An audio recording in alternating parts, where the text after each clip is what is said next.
Walt Disney's Disneyland.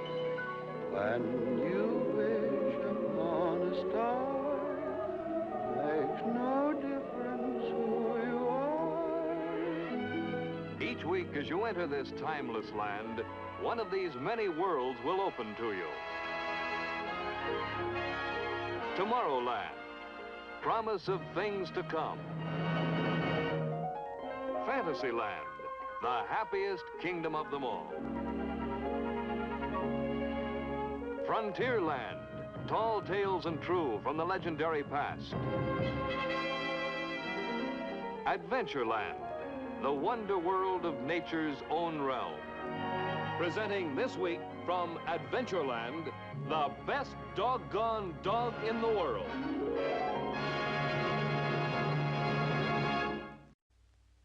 Now here, I want you to sit up. Sit up. I want you to look pretty. There, up. Pretty. Pretty. Pretty. And now your host, Walt Disney. You know, to every dog owner, his dog is the best doggone dog in the world. And I felt the same way myself. I've had all sizes, shapes, and breeds. And right now, my candidate for the honor is Lady here, a miniature poodle. Before Lady, we owned a large-sized standard poodle. And I used to think that she was the only female in my family that really understood me.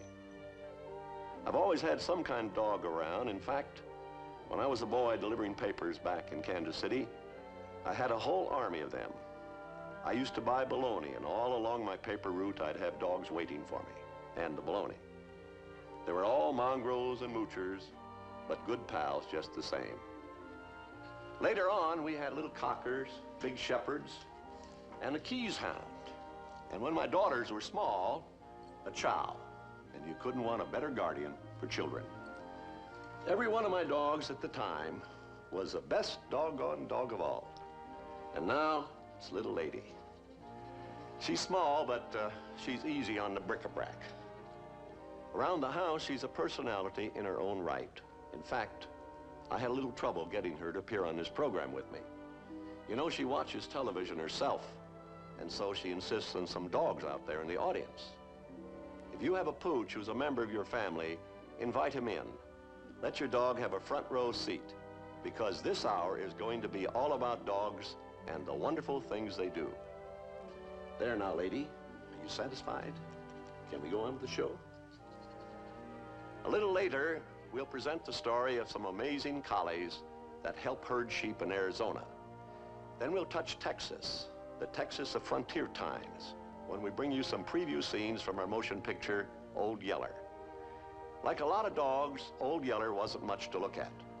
But when it came to courage, he had a heart as big as all outdoors. But before we meet Old Yeller, we'd like to pay a tribute to dogs everywhere. Now, I'll wager your dog is devoted to you and your family. And this affection seals a friendship that is pretty universal. In fact, dogs are known and loved in every land. In the alpine villages of Switzerland, the goat boy and his dogs are a familiar sight. In Portugal, dogs take on the dangerous work of herding the bulls that are bred for the bull ring. Farther north in the Scandinavian forests, dogs go along to help round up the herds of reindeer.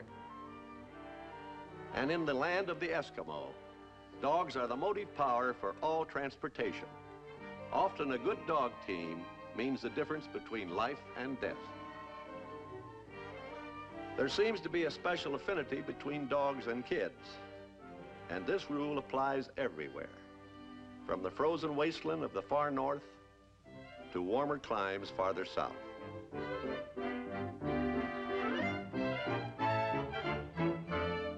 In the United States alone, it's estimated there are 23 million dogs, or about 1 to every 7 people. That's near to being 1 for every family. And a youngster who has never had a dog hasn't really tried very hard. Of course, the title of Best Doggone Dog can mean many things. It depends on what you're looking for in the dog of your choice. The breeding of dogs goes far back into history, for man very early discovered that dogs could be developed for special traits and purposes.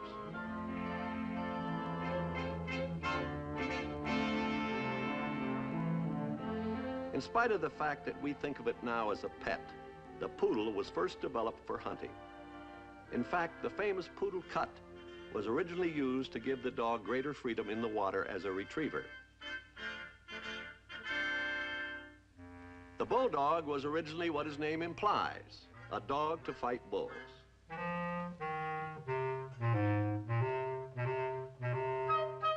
Nearly every country has a herd dog of some kind, and one of the oddest looking is this Hungarian sheepdog, a dog whose hair is always in his eyes. You'd think this fellow might have trouble finding his way around, but behind those bangs, there's actually an eye or two.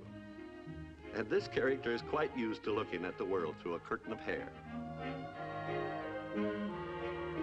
Dogs, like kids, come in all sizes and shapes. 112 different breeds are recognized in the standard dog shows. And yet all the purebred dogs put together couldn't begin to match the total of just plain mutts. The all-American dog is apt to be a little of everything. Take a mutt show and some kids, and you've got some pretty keen rivalries.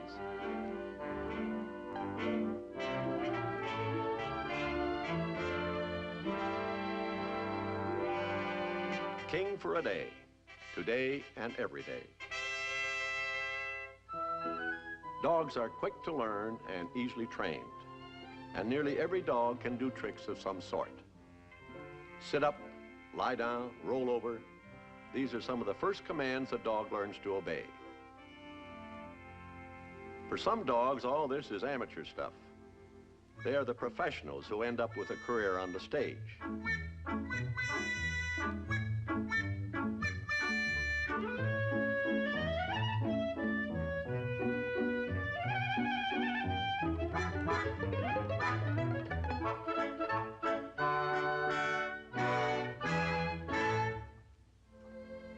It's in the role of humanitarians that we are inclined to honor dogs most. And it's a fact that their best traits come forth when they are asked to help the unfortunate and the afflicted. The greatest challenge comes when they serve as guide dogs to the blind.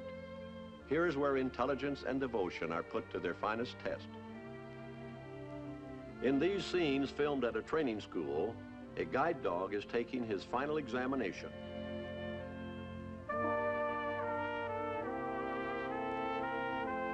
The test is to lead his blindfolded instructor through an obstacle course.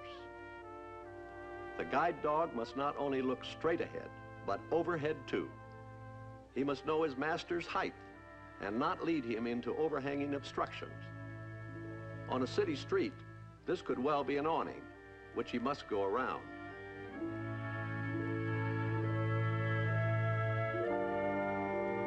The supreme test comes when he meets extraordinary distractions, such things as a cat. For most dogs, the temptations of the chase would be overpowering. But natural instincts must give way to duty, and the guide dog's first allegiance is always to his master's safety. In the alpine regions of Europe, dogs called avalanche dogs have come to fill another need. When disastrous snowslides bring destruction to these villages, specially trained dogs are rushed by helicopter to the scene. Sometimes these catastrophes wipe out entire communities. And though rescue teams do their best to locate the victims, it often requires days just to clear away the surface debris. It's the dog's part to lead rescuers to persons buried deep under the snow. Except for the dog's keen sense of smell and a rescue that comes in time, these people might never be saved.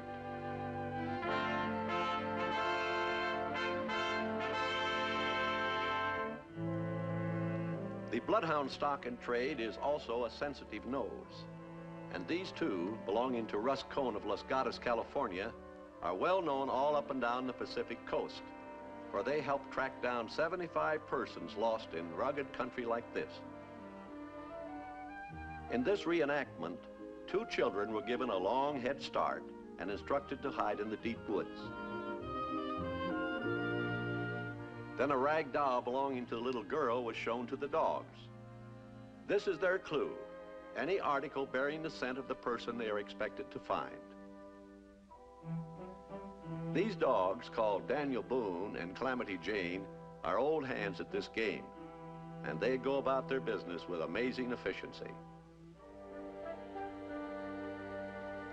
A running stream would seem to offer little opportunity for catching the human scent.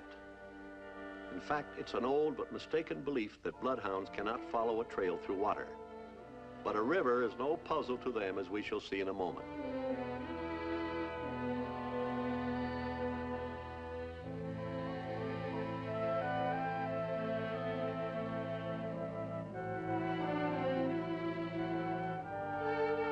It's Calamity Jane who decides the youngsters have crossed the stream. And in a moment, Daniel Boone verifies her findings. And so they follow the trail up the farther bank.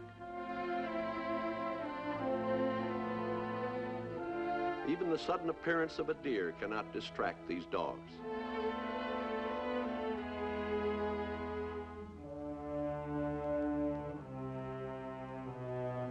Still paying attention to business, they pass within 30 feet of the animal and utterly ignore it. To the children, all this has become a game, sort of like a hounds and hare chase. And now they locate what they hope will be a perfect hiding place, an old hollow tree.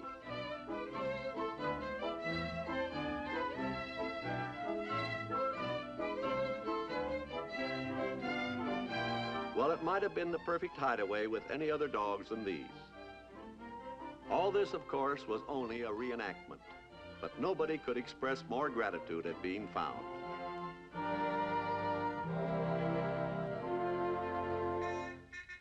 Man has learned to breed dogs for many purposes, and in the greyhound, he has brought to perfection all the sharp reflexes that mean speed. Quick and alert, greyhounds were born to run. A leash only makes them nervous and impatient to get going. Incidentally, in our work here at the studio, we often use the camera to study animal action. And here's how the greyhound appears in slow motion. Here is supreme grace and superior speed combined. In the dog kingdom, the greyhounds are the fastest runners of all. In fact, they are one of the fastest animals in nature, surpassed only by the cheetah, the horse, and some of the antelopes. Over a short distance, they can even outsprint a horse, reaching an all-out speed of 40 miles an hour. Here is the true animal athlete.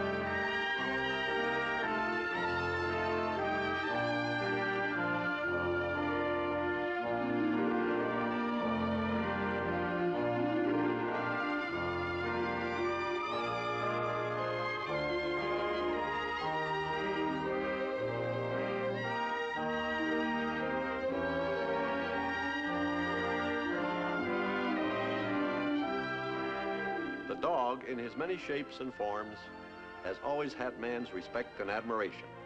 And it's a fact that for talent, intelligence, and devotion, there's really no animal quite like him.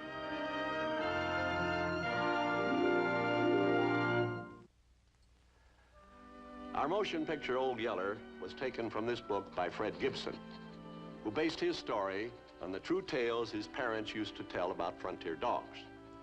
You know, there have been some great dog stories written, Call of the Wild, Bar Sinister, The Hound of Florence, to name only a few. But this Old Yeller, to our way of thinking, is one of the best of all time. Lady, you'd like this book. Here's how it begins. We called him Old Yeller. The name had a sort of double meaning. One part meant that his short hair was a dingy yellow, a color that we called yeller in those days. The other meant that when he opened his head, the sound he let out came closer to being a yell than a bark. I remember like yesterday how he strayed in out of nowhere to our log cabin on Birdsong Creek. He made me so mad at first that I wanted to kill him. Then later, Well, we'll come to later in a moment. This story is about the Coates family. The place is Texas. The time is the late 1860s. There were 4 in the family, not counting Jumper the mule and Rose, a balky old cow. The part of Arliss, age 6 and about as wild as the flowers in the fields, is played by Kevin Corcoran.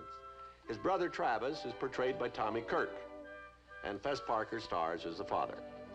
Dorothy McGuire stars as Katie Coates, a woman of the frontier equal to any crisis. To each of these people, Old Yeller came to mean something pretty special. But now let's visit Dorothy McGuire in her dressing room and let Dorothy tell us how it all happened. I think if I were to try to find one word to describe Old Yeller, it would have to be loyalty. He was a wonderful dog simply because he was so much of what all dogs are. He was truly a part of the Coates family. And if you own a dog, I think you'll recognize some of your dog in Yeller. When I first read the script, I realized that Katie would have to be played as a rather down-to-earth person. She's a woman who's learned to do without pretty clothes. And so when her husband brings her this store-bought dress all the way from Kansas, it's like having an evening gown from Paris. But simplicity seems to suit Katie best because she lives close to the reality of things. And that, I think, is what appeals to me most about this motion picture, its feeling of genuineness. At one point in the story, Katie must face a situation that many pioneer women had to accept. Her husband, Jim, must leave the family to go off on a cattle drive.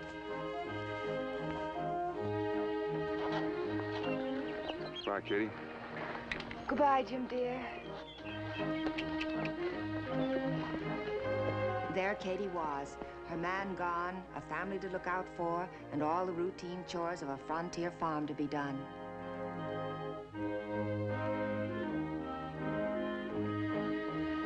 Travis was a willing boy, and with Jumper, the mule, he pitched in and did the plowing. The mule, it seemed, wasn't quite so willing, but Travis kept him in line. He was determined to prove that he could handle a man's work. Along about that time, a big stray dog appeared in the premises. This, of course, was Old Yeller, a rabbit chaser, egg sucker, camp robber, and general all-around harem-scarum mongrel.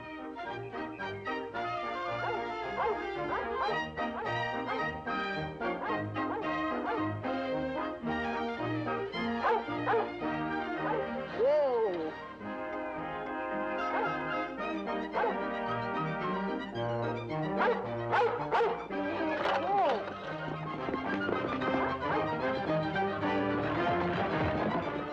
Well, by the time that fool dog and that fool mule got through, the cornfield was a sight.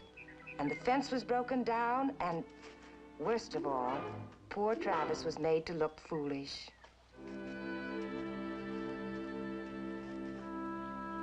I know one thing.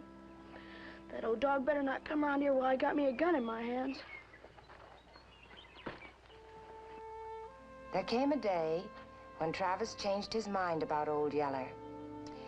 It happened when Travis was bringing in the calf that the old cow Rose had had in the brush. For some reason, Rose suddenly decided he was going to harm the calf.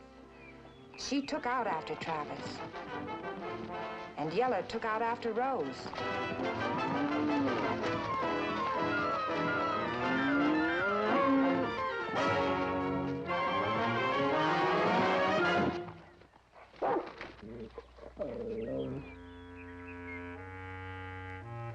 Well, from then on, that cow did exactly what Yeller wanted. All right, Yeller, get her home.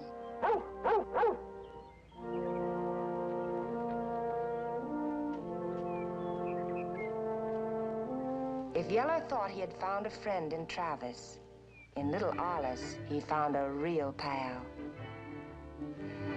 These two roamed the fields together, fished for catfish together, and practically ate and slept with each other. Come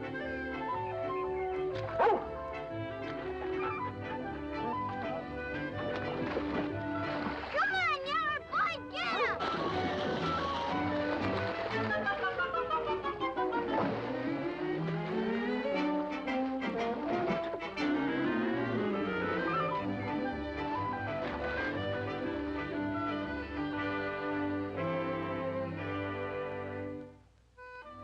In the beginning, this lovable rascal had seemed nothing but a pest. And then, almost before the family knew it, he had stolen right into their hearts.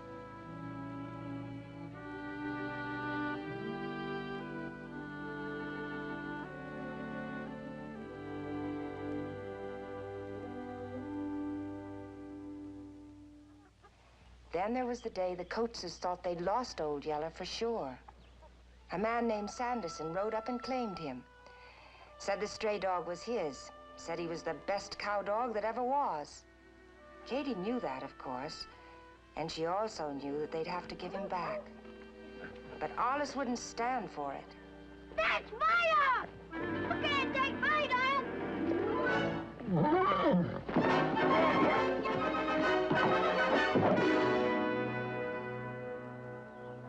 Alice, aren't you ashamed throwing rocks at that man?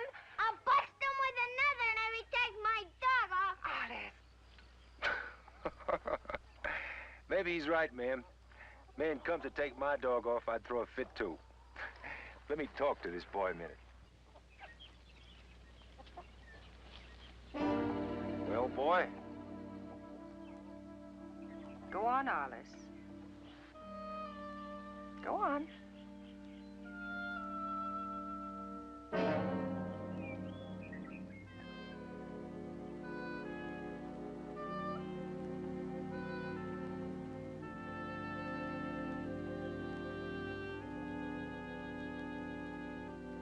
Well, as it turned out, Mr. Sanderson was a good man and a bit of a horse trader. What you got in that pocket? Come on, let's take a look.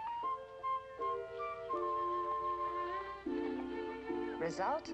One dog swapped for one home-cooked meal and a horned toad. Katie never knew what would turn up in Alice's pockets. Like all small boys, he was a collector of things. Alice, what all have you got in those pockets? Oh! Oh, Mama, it's just a little old garter snake.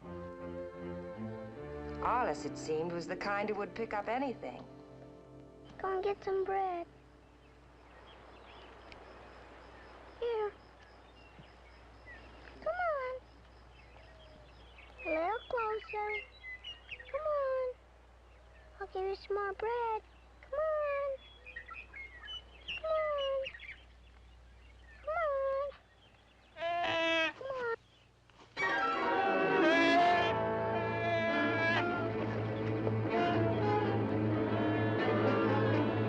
Alice, turn it loose! Alice, watch out! Turn it loose!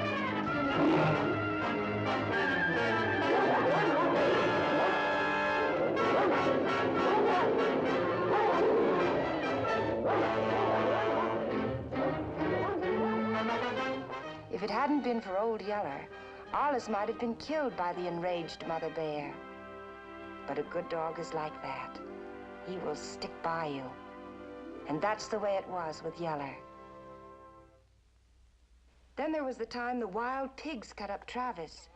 Travis can't play with no puppy. He's sick. Sick? Him and old Yeller. Hot cut. The last person Katie wanted to see at this moment was a nosy old neighbor named Bud Searcy. It's said that the frontier brought out the best in people. But in Bud Searcy, unfortunately, the best wasn't much. Sure cut up, ain't you, boy? Clean to the bone, looks like. That there poultice is sure the stuff to suck out the poison. Provided, of course, you ain't got hydrophobia. Hydrophobia? Could be. It's all over the countryside. Stuff dying like flies. Foxes, wolves, polecats, hogs, squirrels. Hogs? Hogs can get it. Same as that there boy, that old yeller dog there. Seen Harry, one of them foaming at the mouth? Showed any signs of fits? Fits of temper? Of course not. Well, you better keep a close watch on him. Liable to show up at any time. Recollect, had me an uncle once down in East Texas. Got mad dog, but he did. Knowed he was bound to die. Changed himself to a sweet gum tree, he did. Stayed right there till sickness took a hold. Mr. Searcy, please. But it's the gospel truth, Miss Coates. He went to snarling and snapping everything in sight. He'd run his woman, his young one, trying to bite him, and he'd done it too. If that chain hadn't held him back. Stayed right there till he died of the slobbering fits. They buried him under that sweet gum tree. Mr. Searcy, that's enough of that. But Not another word. Biggest, nicest funeral you ever did.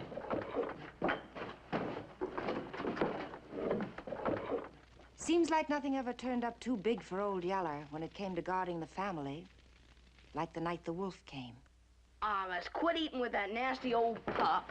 Well, he's hungry, too. Travis! Bring your gun!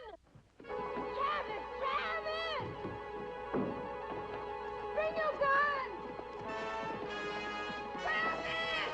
A wolf!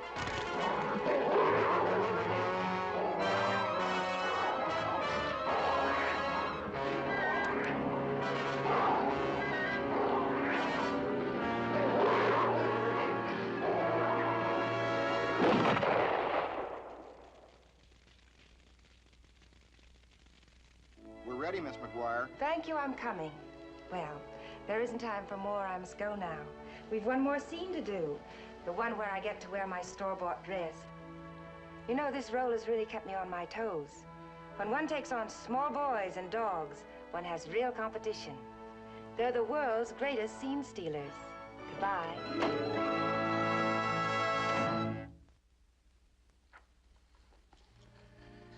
In the long history of dogs, none has a better record for performance than the herd dog known as the Border Collie.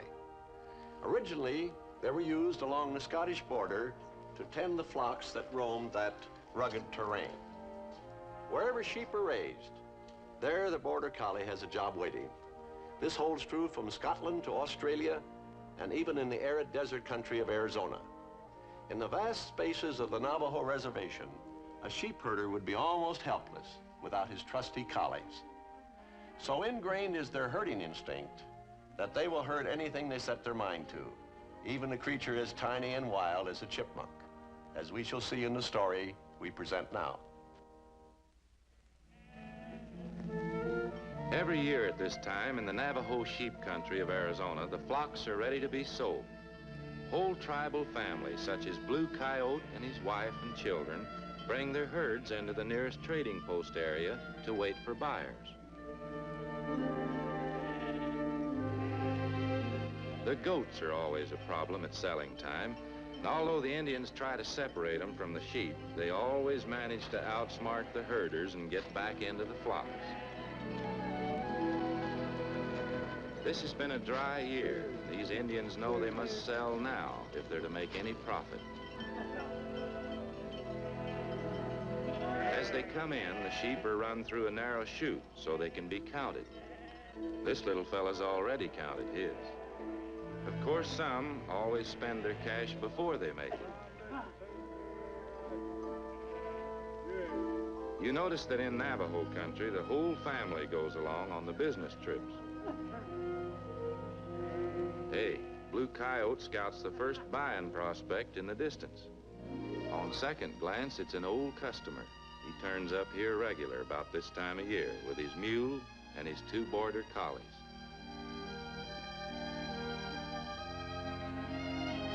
Rock here is the senior member of the team. Nick, now, he's the young'un. Got a hankering for the excitement and adventure along the trail. Fact is, man's never figured out anything to take the place of a good working sheepdog.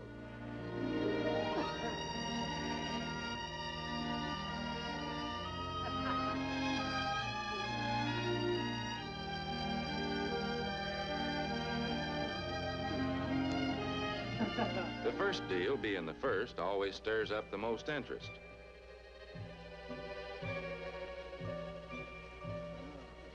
From the older citizens down to this fellow with his traveling chipmunk. The buyer starts looking over the herd. And Nicky and Rock wait to see if there's going to be a deal. The buyer offers a fair price, 5, 10, 15 cents a pound. No, 16 a pound. Appears to be a deadlock. Looks like the buyer isn't going to meet that price. Wait. A nod from an old-timer. Sold at 15.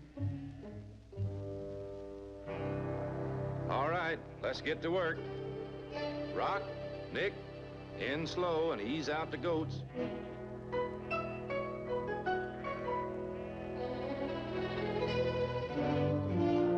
Aye, Nick. Steady on, Rock.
As Rock works the goats out of the corral, Nick runs into a little trouble inside.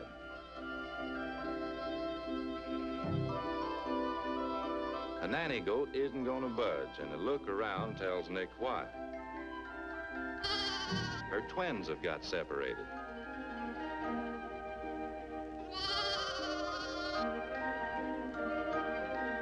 And Nick knows that all progress is going to stop unless her kids are rounded up and get their dinner.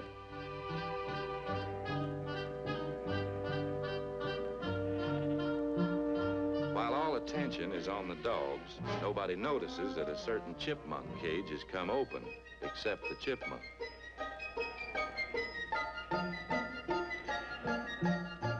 Way around, Nick. Bring him back.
Now the long, hard drive is about to begin.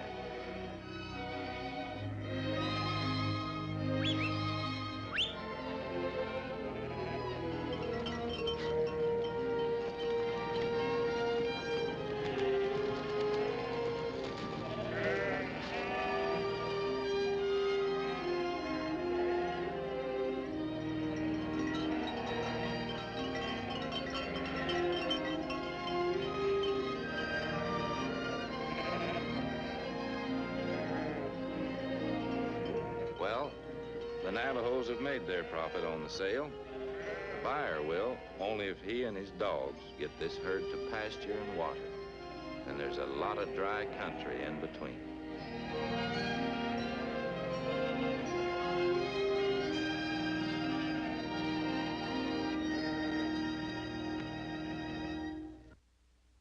They reached the halfway point long about supper time a couple days later.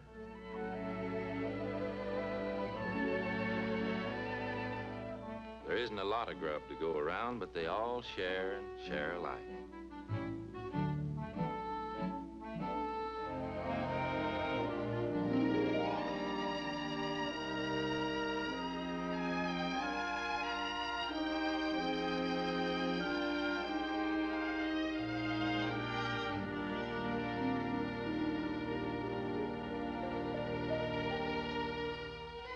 The next day, as they near the only watering hole on the journey, the thirsty herd steps up its pace, but the dry year has taken its toll.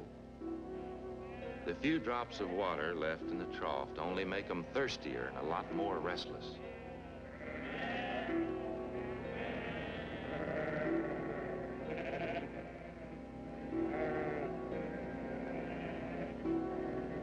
A ewe, hardly able to wet her tongue, returns to let her lamb have a few last drops.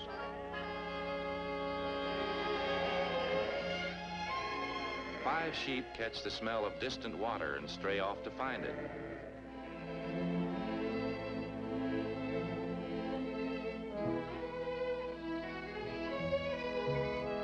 There's water, all right, but there's danger there, too. And Nick knows what that danger is.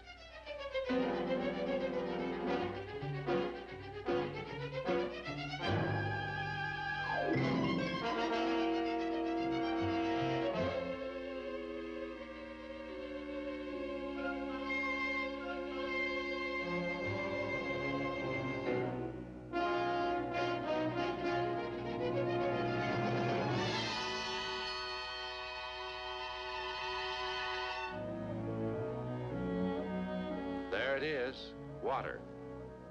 But how to get to it? In this rough country, Rock and his master can't see hide nor hair of Nick and the strays. So all they can do is hope that he'll find them and bring them back. The main flock's got to be moved on right now, or they'll all make a break for the river. The treacherous currents pull at the crumbling sandy banks, drawing the thirsty sheep closer.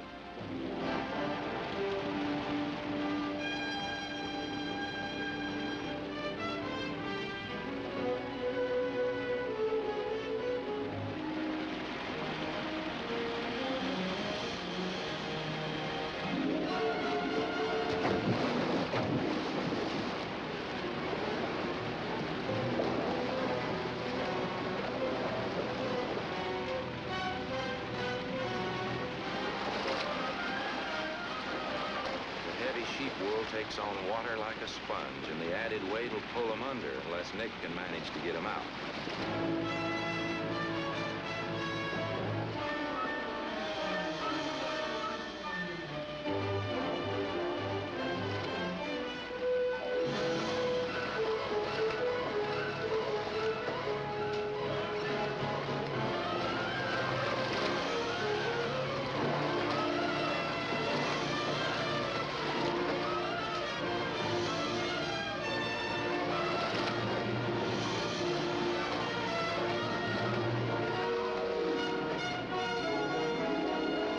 One gets up on a rock, all right, but she's liable to stay there till she dies if she's not led or driven off.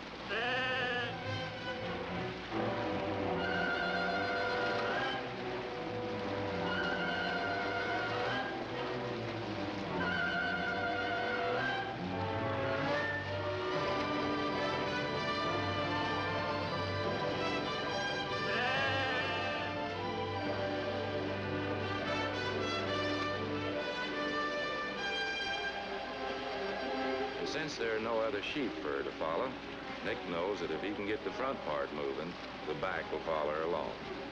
So he nudges her front feet off of the rock.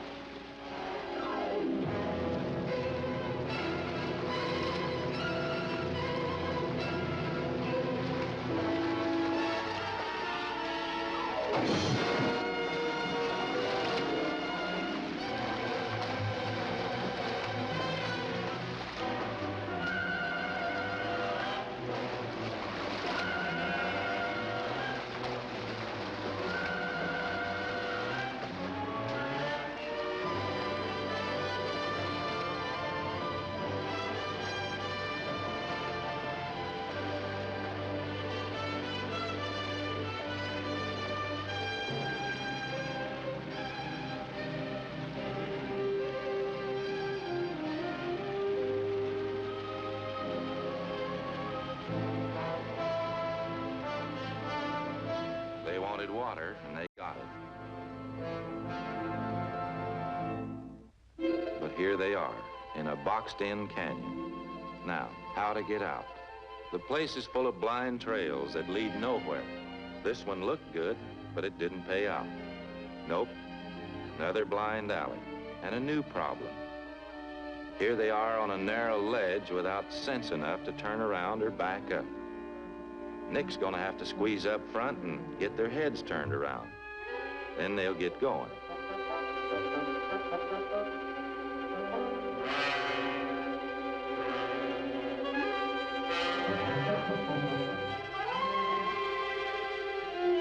And whenever one can squeeze through, the rest will follow, even if they have to go piggyback.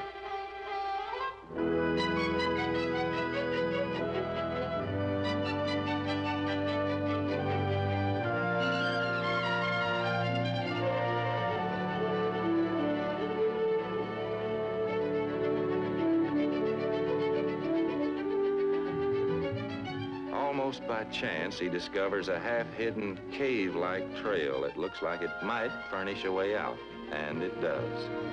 Once out of the canyon, they want to turn right around and go back. And Nick has to work fast to convince them that the way out is not down again, but up.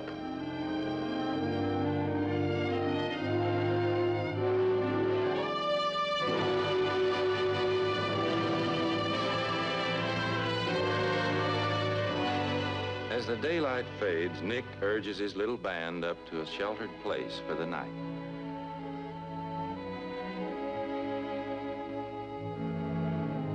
In the morning, Nick finds a familiar river crossing that gives him his bearings and shows him the way to the high meadows.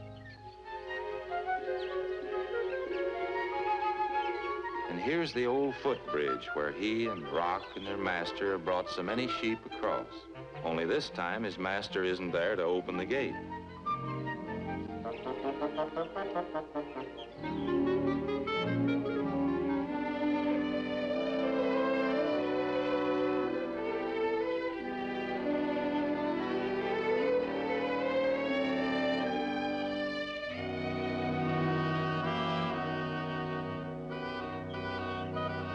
Now the way is clear.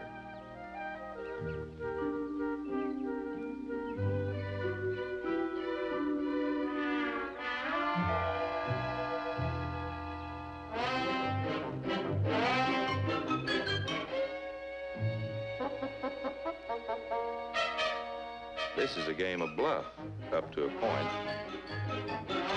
Nick's system is not to let the skunk get set.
One barking dog generally brings a pack up, and no cat's gonna wait around to see for sure.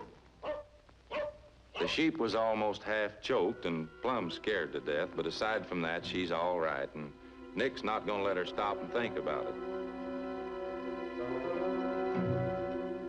He knows that lion's apt to come back soon as it finds out the only thing between him and those sheep is one little black dog.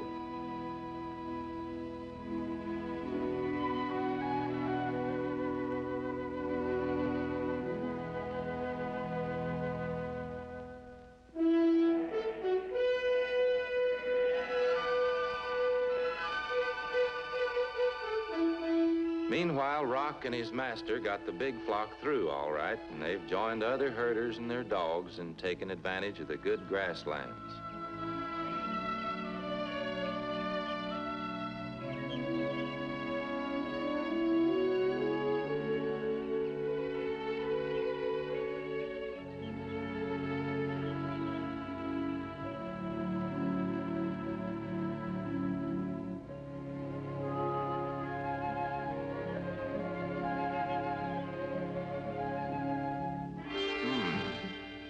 Looks kind of sparse to be 5.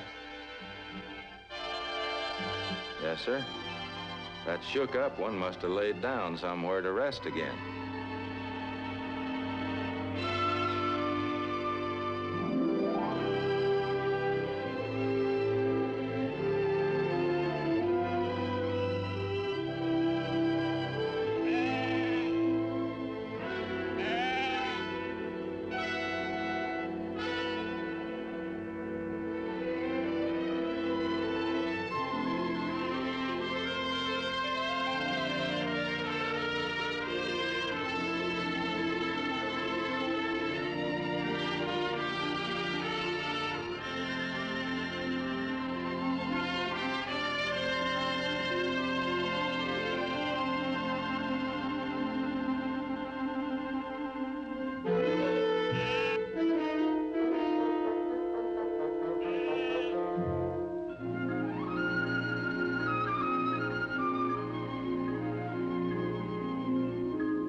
I guess there's no doubt they're glad to see Nick come back, bringing the runaway sheep with him.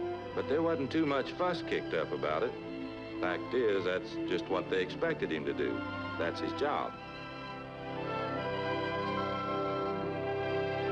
And now as the herd moves on to new pastures, Nick is one of the old team again. Real content to be doing the job he was born for. Just being a good, hard-working sheepdog.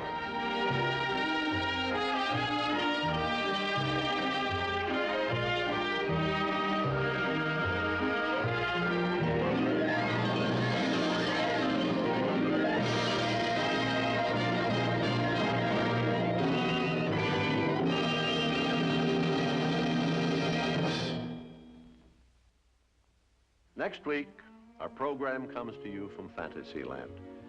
We call it How to Relax. Our star on this program is one of the most relaxed characters you've ever met, Goofy. In his own unusual way, Goofy will demonstrate his favorite subject, relaxing made easy the hard way. Next week, from Fantasyland, Walt Disney shows you How to Relax. You'll see and hear Goofy, one of the world's most relaxed characters, telling his version of man's search for leisure, from prehistoric times right up to the present day. And in his own goofy way, he shows you what the tension and strain of present-day living can do to you if you don't relax. Are you a do-it-yourself fan in your leisure time? Goofy gives you the lowdown on what not to do. That is, if you want to keep your health and your sanity.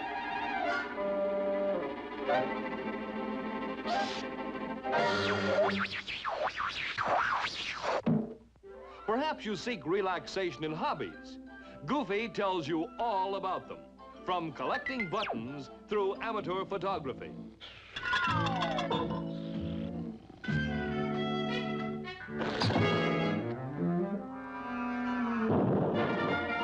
If weekend athletics are your leisure dish, you must listen to Goofy, the sportsman.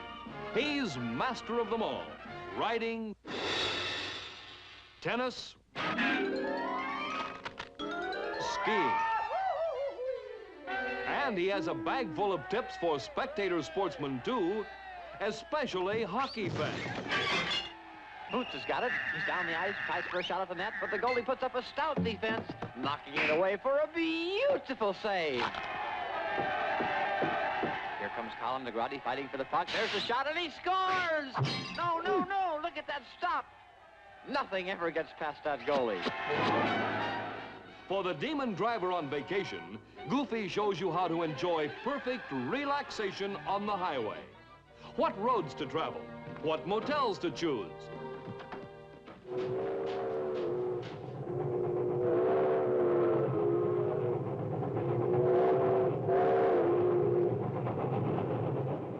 Finally, for dreamers who yearn to get away from it all, Goofy takes you to a tropic paradise. And with an assist from Harry Owens and his famous music, he shows you true relaxation at its romantic best. So be with us for Goofy's hilarious exploration of the delights of leisure next week, when Walt Disney shows you how to relax.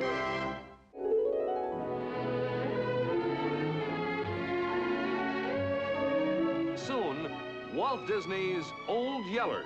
Seldom is a story so warm, so appealing, that in a single year it appears as a novel, as a magazine serial, a Reader's Digest book selection, and as a motion picture.